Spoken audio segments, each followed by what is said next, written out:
안녕하세요. 수원대학교에서 생활과학 금융을 수강하는 학생 여러분, 이번 시간은 10주차 2교시, 3교시를 연강으로 할 예정입니다. 만약에 되게 피곤하면 중간에 한 휴식을 취하겠지만 연강을 하고 끝내는 걸로 하겠습니다. 2교시, 3교시 수업입니다.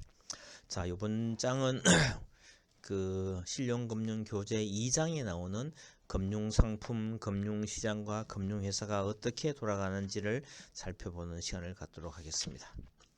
그리고 금융유관기관도 살펴보겠습니다. 자, 첫 번째 세션에서는 금융상품을 알아보고 그 다음에 금융시장, 금융시장에는 소위 단기 금융시장, 장기 금융시장, 이거를 자금시장 또는 자본시장으로 그렇게 명명을 합니다. 그리고 직접 금융과 간접 금융, 그리고 금융시장의 종류에는 어떤 것이 있는지도 살펴보고, 그다음에 섹션 3에서는 금융회사, 금융회사의 종류를 살펴보겠습니다.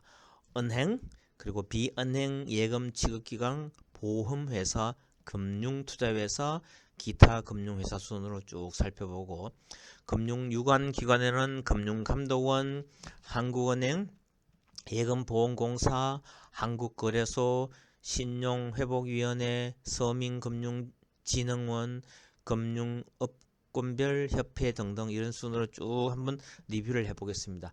이번 장에 공부하는 것은 많은 부분은 중간고사 치기 전에 전반부에 우리가 대충 리뷰를 한번 했는 거기 때문에 우리 수강생들은 이해하는데 훨씬 더 쉬울 거로 생각해 봅니다. 자, 본장에서는 금융시장에 존재하는 다양한 금융상품의 속성을 한번 살펴보고, 금융상품이 거래되는 금융시장, 그리고 금융자산을 개발, 운용, 판매하는 금융회사의 역할에 대해서도 검토해보고, 그리고 민간 금융회사들이 자발적으로 제공하기 어려운 공공서비스를 공급하는 금융유관기관의 특성도 한번 살펴보겠습니다. 그래서 이번 장의 학습 목표로는 주요 금융상품의 기본 속성을 한번 구별해 보겠습니다. 그리고 금융시장의 종류와 특징도 이해를 해보고, 은행, 보험회사, 금융투자회사 등 여러 금융회사들의 역할을 파악해서 한번 설명해보고, 금융유관기관의 기능과 역할을 이해하는 순서로 가겠습니다.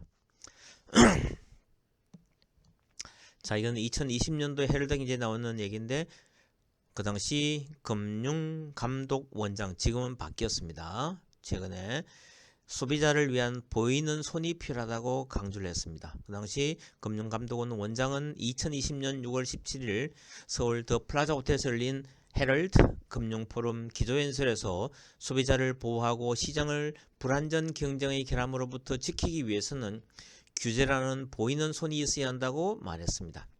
윤 원장은 정보가 공개되고 소비자 편향도 없는 완전한 자율경쟁 시장에서는 보이지 않는 손이 적용되겠지만 금융시장은 불안전 경쟁시장이기 때문에 그렇다고 설명을 합니다. 소비자가 만족해야 금융회사도 발전할 수 있다고 이야기하면서 금융감독원장은 정보의 비대칭성과 소비자 편향, 금융사와 소비자 간 이해상충 관계 등을 이유로 소비자 보호가 더더욱 필요하다고 강조를 했습니다. 그는 새로운 금융 파생 상품이 하루가 멀다 하고 생겨나고 하이브리드나 부동산, 해외 등 투자 대상은 확대되는데 금융 교육은 부족해 비대칭성을 이루고 있다고 꼬집고 있습니다. 금융 교육을 강조한 그런 코멘트입니다. 자, 금융상품이라는 크게 나누면 5가지로 나눌 수 있습니다. 저축, 우리가 은행 가서 정기예금이나 정기적금하는 것도 금융상품입니다. 그죠? 그 정기예금이나 적금을 모아서 은행이 대출해 주는 것도 하나의 상품이고, 우리가 돈이 여유감이 있을 때 투자하는 것도 하나의 상품이고, 우리가 보험에 가입하는 것도 하나의 상품입니다. 그리고 우리 국민연금 등 여러 연금에 가입하는 것도 금융상품 중에 하나입니다. 그래서 다시 보면 저축, 대출, 투자, 보험, 연금, 이 큰 5가지 금융상품이 되겠습니다. 일반 시장에서 상품들이 거래되는 것과 마찬가지로 금융시장에서는 금융상품이 거래가 되고 있습니다. 금융 소비자들은 자신의 목적에 맞는 상품을 골라서 선택할 수가 있습니다. 일반적인 재화나 서비스와 달리 해당 금융상품의 구매자가 누구냐에 따라서 가격이나 거래 조건이 달라질 수가 있게 되는 겁니다. 그럼 첫 번째 우리 금융상품에서 저축상품을 한번 살펴보겠습니다. 그죠? 수익성보다는 안정성과 유동성이 높은 겁니다. 목적에 따라서는 입출금이 자유로운 보통예금, 그리고 정기적금, 정기예금 등 다양한 상품이 존재를 합니다. 그러면 우리가 정기예금과 정기적금의 차이는 뭐냐면은 매달 일정 금액을 쭉 납입을 해서 적금을 하다 보면은 연말쯤 되면은 그 돈이 500만 원, 1000만이 되면은 그거를 목돈을 모아서 정기예금을 하는 겁니다. 정기예금은 예를 들면 뭐 20만 원, 30만 원 이거는 정기예금이 거의 불가능합니다. 최소한도 뭐 몇백만 원, 500만 원, 1000만 원 단위가 돼야 정기예금의 의미가 있는 겁니다. 그리고 수시로 입출금이 가능한 예금을 우리가 소위 보통예금이라는 표현을 쓰죠. 그런 상품이 있다, 그렇게 알면 되겠습니다.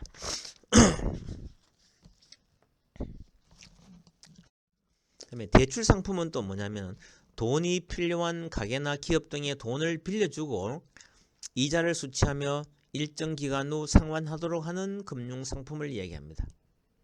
여기는 담보대출과 신용대출이 있습니다.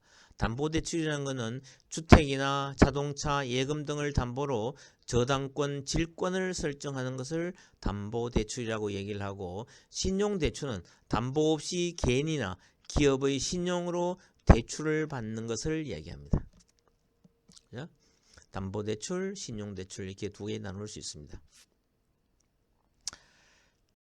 그 다음에 금융투자상품에는 이게 되게 복잡하게 많이 있습니다.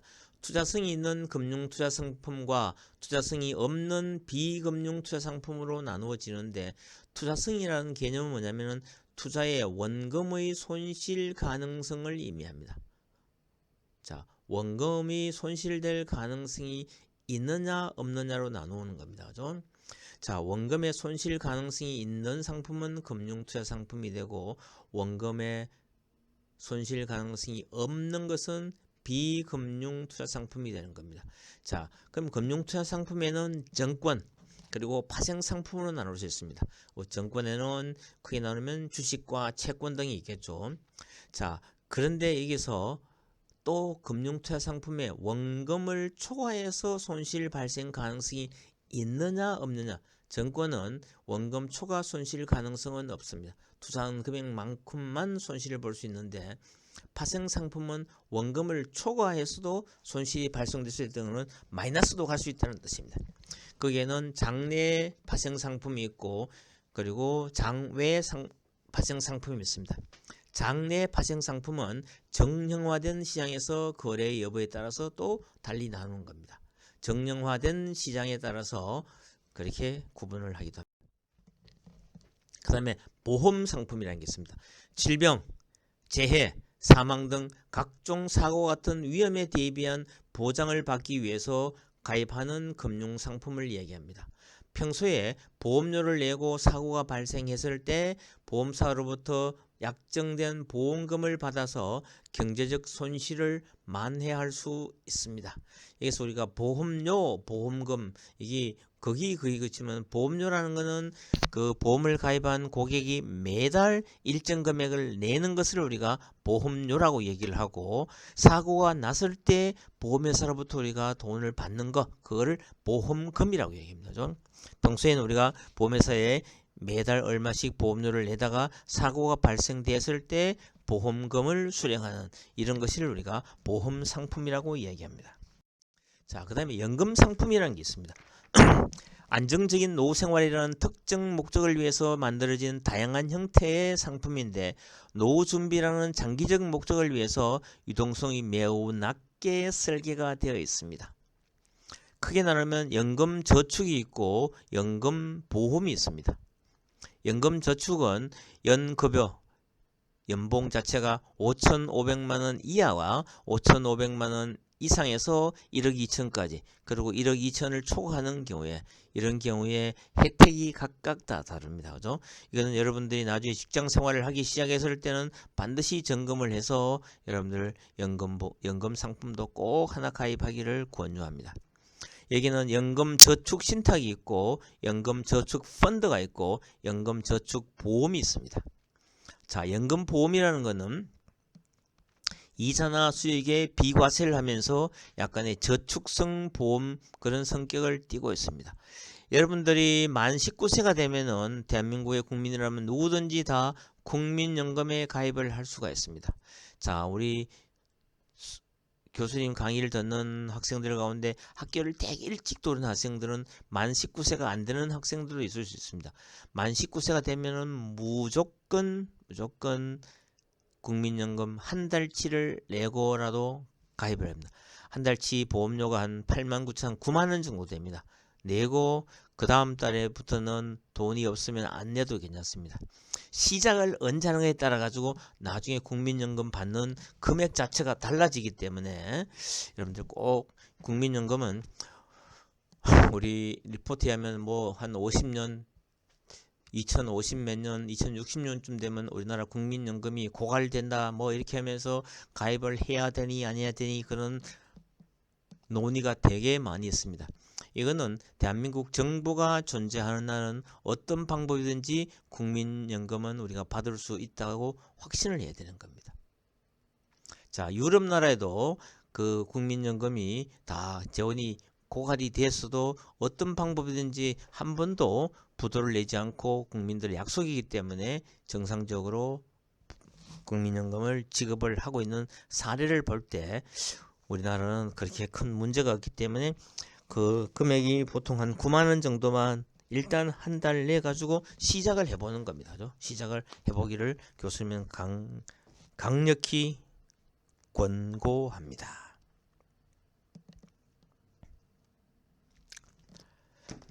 그 다음 또 금융상품에는 새로운 금융 서비스 형태에서 오픈 뱅킹이라는 게 있습니다. 금융회사, 정보 제공기관이 보유하는 고객의 금융 정보를 고객의 동의를 받아서 제3자에게 API를 사용해서 제공하는 것을 이야기합니다. 소위 지금 핀테크 사업자들이 되게 많이 있습니다. 그죠? 고객이 핀테크 사업자나 은행을 통해서 인터넷이나 전용 회선을 통해서 오픈 뱅킹 공동 업무 시스템을 통해서 많은 일을 하고 있습니다. 이런 걸 우리가 오픈 뱅킹이라는 표현을 쓰는데 은행과 핀테크 기업 모두가 참여하는 오픈 뱅킹 서비스가 2019년 12월 18일부터 시작이 됐다는 사실도 알고 있어야 됩니다. 자, 새로운 금융 서비스 형태의 오픈 뱅킹은 고객 관점에서는 제3자 신규 업체와의 정보 공유에 따라서 거래가 개선되고 상품에 대한 접근과 비교가 가능합니다. 금융업자 관점에서는 소비자 친화적 서비스를 제공하고 신규 시장 진출 기회를 제공합니다. 종래의 은행과 고객 관계를 근본적으로 변화시켜서 고객 중심으로 전환을 하는 겁니다. 금융상품 서비스의 분화, 언반들링과 재결합, 리반들링이 활성화될 수 있다고 봅니다. 자, 그 다음 세션 2에서는 금융시장을 알아보겠습니다. 금융시장이라는 건 기업, 가계, 정부 등 경제 주체들이 금융상품을 거래해서 자금을 조달하고 여유자금을 운용할 수 있도록 자금 수요자와 자금 공급자가 금융 거래를 하는 곳을 이야기를 합니다. 자금 수요자, 기업, 가계, 정부. 자, 기업은 생산을 위해서 설비를 갖추고 근로자를 고용하고 가계는 소위 사적으로 대규모 지출이 필요한 경우가 있고 정부는 조세 수입보다 지출이 많은 경우가 있습니다. 자금 공급자는 본인들의 수입이나 소득이 지출보다 큰 사람들을 이해합니다. 적극적으로 돈을 정식시키고자 함이고 저축뿐만 아니라 채권이나 주식을 포함한 다양한 금융상품을 구입해서 이자나 배당소득 그리고 매매 차익을 얻기도 하는 겁니다. 자, 우리 중간고사 훨씬 전에 직접 금융이라는 얘기를 우리가 많이 들었죠. 자, 이건 한마디로 설명하면은 자금 공급자와 자금 수요자가 직거래를 하는 겁니다. 그죠? 자, 어느 기업이 채권을 발행하면은 그 투자가가 직접 그 회사에 돈을 주고 채권을 사는 겁니다. 그죠? 은행이라는 금융기관을 끼지 않고 하는 겁니다. 그러면 우리가 이런 질문을 할 수 있겠죠. 그 증권사를 끼고 하지 않습니까? 증권사는 하나의 툴만 빌려주는 거지. 자, 내가 증권사에 1억이라는 돈이 있다 이거지. 그 어느 회사가 채권을 발행했는데 내가 5천만 원을 투자하겠다 하면 거기서 그 증권 시스템만 통해서 하는 거지. 증권사의 역할이라는 거는 중개 역할을 받고 하지 않는 겁니다. 그러나 우리가 은행에서 돈을 빌릴 때는 직접 대기 심사를 까다롭게 뭐 그런 경우를 거쳐서 하기 때문에 이 자금 공급자와 수요자가 직거래해야 한다 이거죠. 기업과 같이 자금의 수요자가 발생하는 증권을 자금의 공급자가 직접 매수하여 자금을 이동시키는 방법입니다. 기업이 원하는 금액의 자금을 장기로 조달할 수 있는 장점이 있기 때문에 기업의 장기 설비 투자를 위한 자금 조달이 용이합니다. 간접금융은 뭐냐면 직접 금융에 대립되는 개념으로서 자금의 공급자와 수요자 사이에 은행 등의 금융회사가 개입하는 겁니다. 그죠? 자금 공급자는 금융회사에 우리가 예금을 맡기면은 금융회사는 예금 증서를 우리가 받습니다. 그러면 자금 수요자는 은행에 가서 대출을 하면은 차용 증서를 주고 대출한 겁니다. 쉽게 하면 은행을 통해서 돈을 빌리는 것을 간접 금융이라고 이야기를 한다면은 은행을 통하지 않고 직접 채권이나 주식을 우리가 사고 팔고 하는 이런 거를 직접 금융이다. 그렇게 이해하면 됩니다. 은행을 끼고 돈을 빌리면은 자금을 은행을 끼지 않고 직접 증권사의 어떤 전산 툴을 통해서 하는 것은 우리가 직접 금융이다. 그렇게 됩니다. 자, 단기 금융 시장과 장기 금융 시장을 한번 보겠습니다. 단기 시장은 우리가 소위 마니 마켓이라는 표현을 씁니다. 그죠? 마니 마켓이라는 표현을 쓰는데, 자, 통상 만기 1년 이내의 금융자산이 거래되는 시장을 단기 시장이라는 표현을 쓰고, 장기 금융 시장은 자금 수요자와 장기 자금을 조달하기 위해서 발행하는 유가 증권이 발행되고 유통되는 시장을 장기 금융 시장, 이거를 우리가 영어로 하면 캐피털 마켓이 되는 거고, 단기 시장은 마니 마켓이라고 볼 수 있습니다. 여기에 가장 대표적인 상품이 콜 시장이라는 거는 금융기관들도 자금의 과부하가 걸립니다. 어떤 경우에는 좀 남는 경우도 있고 모자라는 경우도 있기 때문에 금융기관끼리 서로 돈을 단기간에 오버나잇, 하루 저녁이나 하루나 이틀 정도 아주 단기간에 돈을 빌려주는 그런 시장을 콜 시장이라는 표현을 쓰고, 기업음이라는 뭐냐면 신용 상태가 일정 수준 이상의 양호한 기업 또는 금융회사가 단기 자금을 조달하기 위해서 발행한 증권을 기업음이라고 얘기합니다. 그다음에 양도성 예금 증서는 우리 지난번 중간고사 훨씬 전에 앞에서 공부할 때 다 리뷰를 했습니다. 기업음과 마찬가지로 할인 방식으로 발행이 되며 발행 금리는 발행 금액, 기간, 발행 금융회사의 신용도 그리고 신용금리 등을 감안해서 결정이 됩니다. 양도성 예금 증서는 우리는 CD랍니다. Certificate of Deposit, 양도성 예금 증서인데 여기에는 발행 방법이 두 가지 방법이 있습니다. 우리가 투자를 할 때 통장으로 발급받는 방법도 있고 증서로 발급 방법도 있는데, 가능하면 증서 발급 방법을 하지 말고 통장 발급 방식을 하는 것이 우리가 훨씬 더 유리합니다. 교수님이 그 전에 이 CD 얘기를 하면서 은행에서 사고 난 얘기를 한번 해줬죠. 그 얘기가 마찬가지입니다. 항상 양도성 예금 증서는 개인이 갖고 있는 양도성 예금 증서는 증권회사에서 입고도 받아주지 않는 겁니다. 항상 사고가 나기 때문에, 날 가능성이 많기 때문에. 그럼 장기 금융시장에는 채권 시장과 주식 시장이 있습니다. 보통 만기가 1년을 초과하는 회사채나 국채나 통화, 안정증권 등이 주로 거래가 되는 시장을 우리가 채권 시장이라고 이야기하고, 만기가 영구적인 것으로 간주되는 시장, 여기는 주식은 만기가 없습니다. 주식이 만기라 하면은 그 회사가 망해버리면은 휴지 조각이 되기 때문에 회사가 고잉 컨선 계속 영업을 활동을 하면은 거기에는 소위 주식에는 만기가 없다, 그렇게 아시면 됩니다. 그다음에 발행시장과 유통시장이 다 공부를 했죠. 주식이나 채권을 발행해서 투자자들로부터 돈을 빌리는 시장을 발행시장이라고 한다면, 유통시장은 이미 발행된 채권이나 주식이 투자자들 사이에서 거래되는 시장을 유통시장이라고 얘기를 합니다. 주식 거래소 시장, 채권 시장, 선물 시장 등이 있습니다. 만기가 정해진 상품일지라도 쉽게 현금화할 수 있고 시장 가격도 결정이 되어 있습니다. 자, 이게 또 거래소 시장과 장외 시장이 뭔지 한번 살펴보겠습니다. 거래소 시장이라는 것은 금융상품을 판매하고 구입하는 장소와 거래의 형식이 일정하게 표준화가 되어 있는 시장을 거래소 시장이라고 합니다. 모든 거래가 집중이 되고 거래 및 거래 정보가 누구에게나 잘 알려져 있습니다. 거래 익명성이 보장되어 거래 상대방이 누구인지 알려지지 않는다는 특징이 있기도 합니다. 장외 시장은 특정한 규칙이 없이 거래 당사자들 간의 매매가 이루어지는 시장을 이야기합니다. 증권회사를 매개로 거래가 이루어집니다. 증권회사는 매도 또는 매수를 원하는 투자자와 반대 거래를 원하는 상대방을 연결시켜 거래를 중개를 합니다.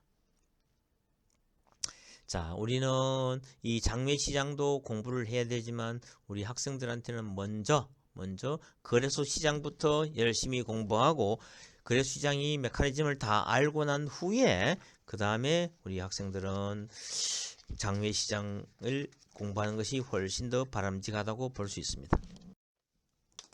자, 한국거래소 증권과 파생상품의 원활한 거래와 가격 형성을 담당하는 시장이 한국거래소입니다.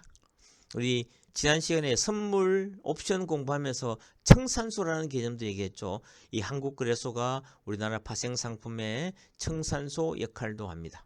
주식, 채권, 상장지수펀드, ETF, Exchange Traded Fund, ETF, 그리고 상장지수증권, Exchange Traded Note, 파생상품 등을 모두 거래가 가능한 시장이 한국거래소입니다. 코리아 엑스체인지입니다. KRX라고 약자를 합니다. 그전에는 주식, 채권 등을 거래하는 증권거래소가 따로 있었고 선물 및 옵션을 거래하는 선물거래소가 따로 있었고 기술 중심의 주식을 거래하는 코스닥 증권 시장도 따로 있었습니다. 그거를 2005년도에 다 통합을 해서 KRX, 코리아 엑스체인지로 그렇게 통폐합을 했습니다. 자, 그 다음에 금융회사를 한번 살펴보겠습니다. 자, 우리나라의 금융회사를 보면은 크게 나누면 은행과 비은행 예금기관으로, 예금 취급기관으로 나눌 수 있습니다.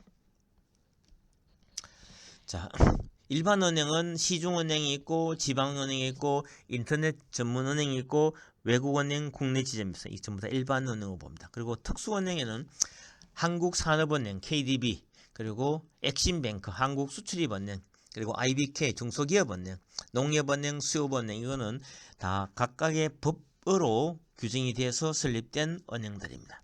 그 다음에 비은행 예금 취급기관은 상호저축은행, 그리고 우체국 예금, 특수은행으로는 신용협동조합, 농업협동조합, 수산업협동조합, 산림조합, 새마을금고 이런 금융회사가 있습니다.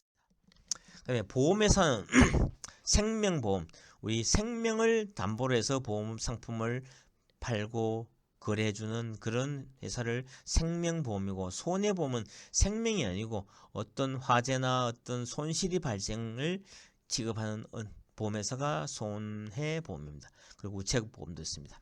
그리고 금융투자회사는 자, 증권회사, 선물회사, 자산운용회사, 투자자문사, 신탁회사 등이 있는데, 자, 금융투자회사하고 그리고 증권회사하고 조금 헷갈릴 수가 있죠. 우리나라에 보면은 하나금융투자라는 회사가 있고 신한금융투자라는 회사가 있고 삼성증권이 있고 미래에셋, 대우증권이 있는데 이 차이가 뭐냐?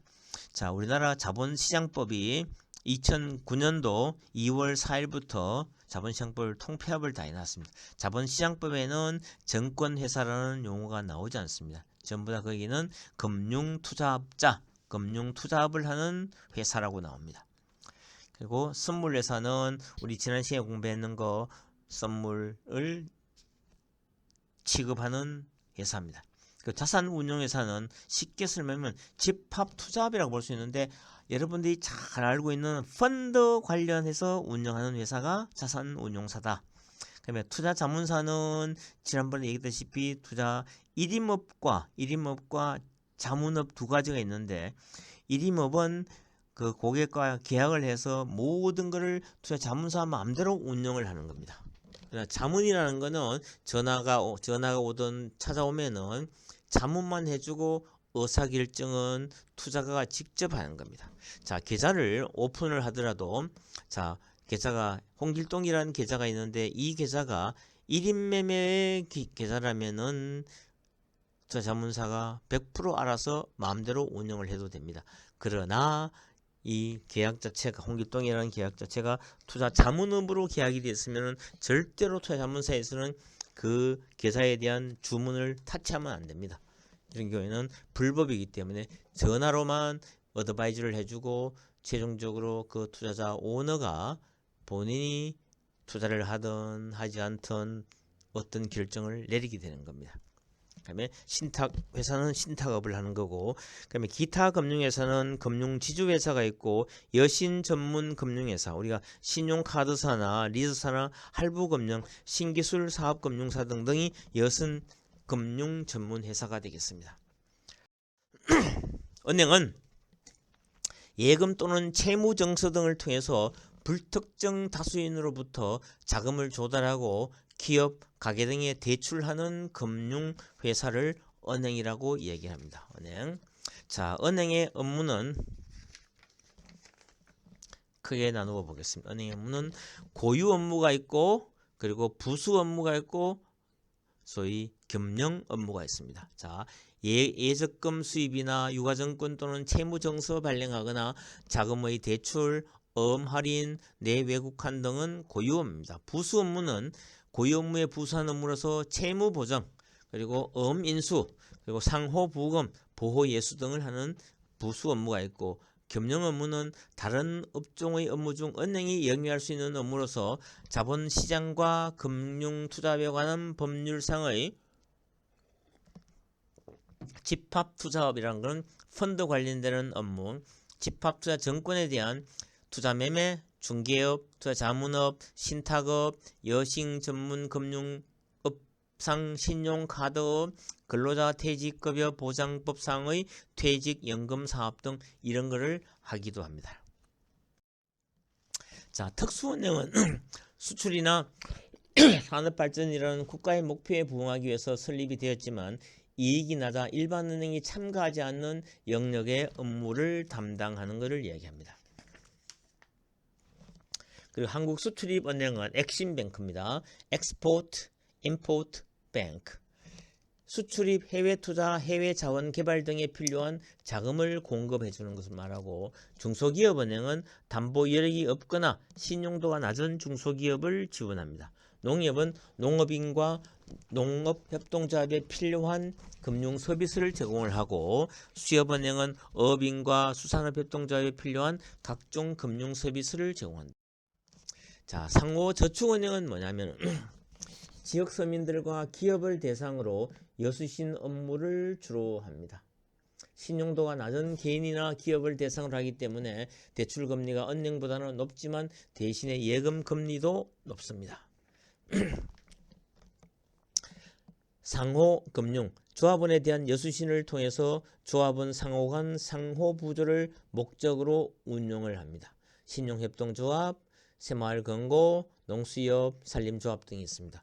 우체국 예금은 농어촌 등 민간금융 취약지역 주민들의 편의를 도모하기 위해서 전국에 고루 분포되어 있는 최신관서를 금융창구로 활용하는 겁니다. 국가가 경영하는 우정사업본부가 관리해서 예금의 원리금을 정부가 지급을 합니다. 자, 여기까지만 좀 하고 교수님이 계속 하니까 좀 벅찹니다. 한 10분만 쉬었다가 3교시를 하겠습니다. 연강을 하려고 했는데 조금 힘이 드네요. 그죠? 잠 10분 쉬었다가 3교시를 하겠습니다.